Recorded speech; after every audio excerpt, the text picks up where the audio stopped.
Mỗi buổi sáng tình mơ con đến tìm Chúa. Mỗi buổi sáng thức dậy con đến cùng Ngài. Come on. Mỗi buổi sáng tình mơ con đến tìm Chúa. Yeah. Mỗi buổi sáng thức dậy con đến cùng Ngài. Ôi tình yêu Chúa tuyệt vời, ôi tình yêu Chúa tuyệt vời. Chúa đến ban phước tôi, Chúa đến thay đổi tôi,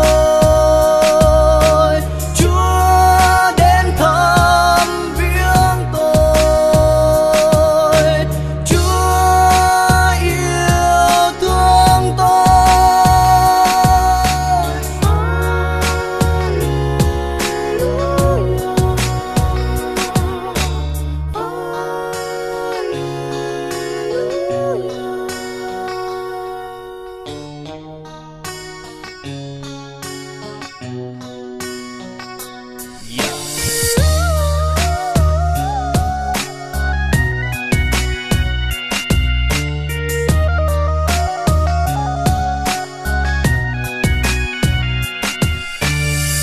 Mỗi buổi sáng tình mơ con đến tìm Chúa.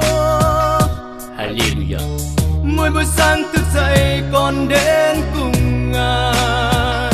Wake up. Mỗi buổi sáng tình mơ con đến tìm Chúa. Mỗi buổi sáng thức dậy con đến cùng Ngài. Ôi tình yêu Chúa tuyệt vời, ôi tình yêu Chúa tuyệt vời. Chúa đến ban phước tôi, Chúa đến thăm viếng tôi, Chúa đến yêu thương tôi. Và tôi đã có một tình yêu thật không ai sánh bằng. Một tình yêu đã biến đổi chính tôi, và một tình yêu đã đến ban hạnh phúc cho tôi. Một tình yêu thiêng liêng, đó là tình yêu của Chúa. Ngài đã dành cho tôi, Ngài đã yêu tôi và yêu tôi mãi mãi.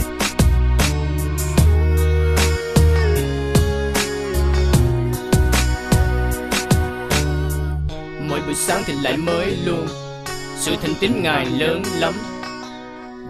Yeah. Mỗi buổi sáng thì lại mới luôn, sự thành tín Ngài lớn lắm. Yeah.